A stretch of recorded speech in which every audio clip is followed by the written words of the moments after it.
ఉభయ తెలుగు రాష్ట్రాల్లో సాగవుతున్న వాణిజ్య పంట మిరప. ఈ ఎర్ర బంగారం సాగంటే మన రైతులకు మక్కువ ఎక్కువ. అందుకే సాగులో ఎన్ని ఒడిదుడుకులు వచ్చినా ఎంతో కొంత విస్తీర్ణంలో మిరప పంట సాగు చేస్తుంటారు. ప్రస్తుతం రైతులు మిరప చేలల్లో కోతలు చేస్తున్నారు.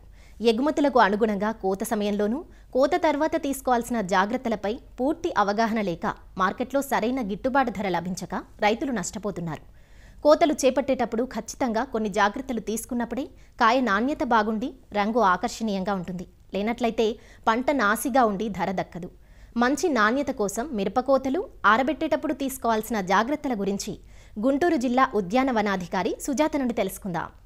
ముఖ్యంగా పంట పండించడం ఒక ఎత్తు అయితే, పంట కోయటం కూడా శాస్త్రీయంగా చేసినట్లయితే మంచి నాణ్యత కలిగి ఉండి ఎగుమతులకు కూడా మనం మంచి రేటు పలకటానికి కూడా అవకాశం ఉంటుంది. కాబట్టి రైతు సోదరులు కొన్ని విషయాలను ఇప్పుడు గమనించాలి. ముఖ్యంగా కోసే ముందు ఎటువంటి రసాయనాలు అంటే పెస్టిసైడ్స్ కానీ ఇన్సెక్టిసైడ్ కానీ స్ప్రే చేయకూడదు.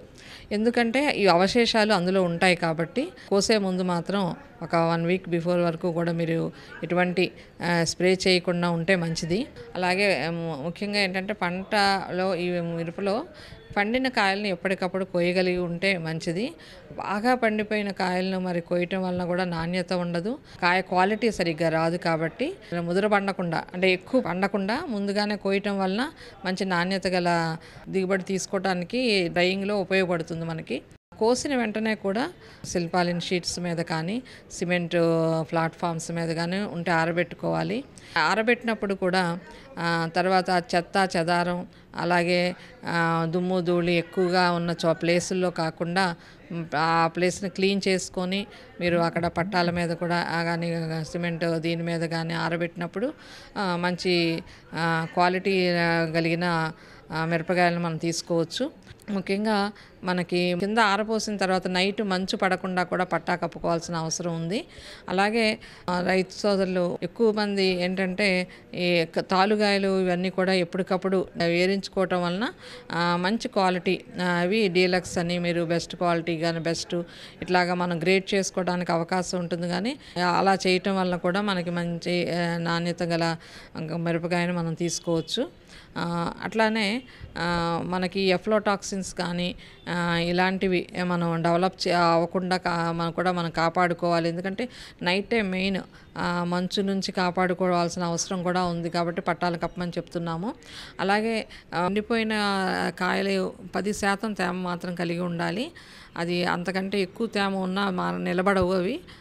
దానికన్నీ ఎఫ్లోటాక్సిన్స్ అది రావటం జరిగి కాయలన్నీ పాడైపోవటం జరుగుతుంది. కాబట్టి ఆ 10% తేమ శాతం అంటే మన రైతు భాషలో అది పట్టుకొని చూసినప్పుడు కొంచెం గలగలలాడినట్టుగా మనకి వస్తుంది.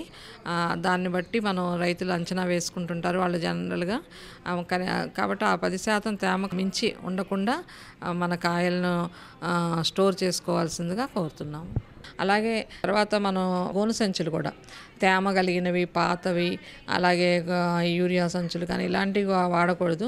మంచి గోనె సంచులు కొత్తవి కానీ వాడటం వల్ల కానీ అవి తేమ లేకుండా ఉన్నటివి వాడటం వల్ల కానీ మనం మంచిగా స్టోర్ చేసుకోవచ్చు.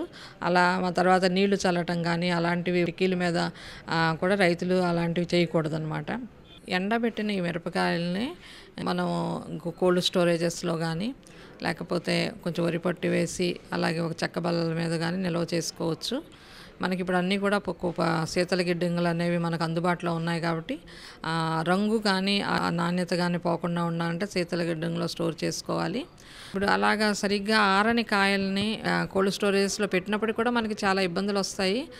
అక్కడ కూడా మాయిశ్చర్ ఎక్కువ అవటం వలన కొంచెం ఈ బూజు కానీ ఎఫ్లోటాక్సిన్స్ కానీ ఇవన్నీ డెవలప్ అవ్వటం జరుగుతుంది. కాబట్టి ఏదైనా ప్రాపర్ డ్రైయింగ్ అంటే సరి అయ్యే విధంగా ఆరబెట్టడం అనేది తప్పనిసరిగా రైతు చేయాల్సిందిగా కోరుతున్నాం. కొంతమంది రసాయనాలు కూడా కలర్ కోసము త్వరగా ఎండటం వాడుతున్నారు. వీటి వలన అవశేషాలు ఉంటే మనకి మిర్చి మార్కెట్ మనకి ఎక్స్పోర్ట్ కంట్రీస్ కూడా యాక్సెప్ట్ చేయవు. కాబట్టి దయచేసి రైతులు కూడా అలాంటి రసాయన వైపు కానీ వెళ్ళకూడదని కోరుకుంటున్నాము.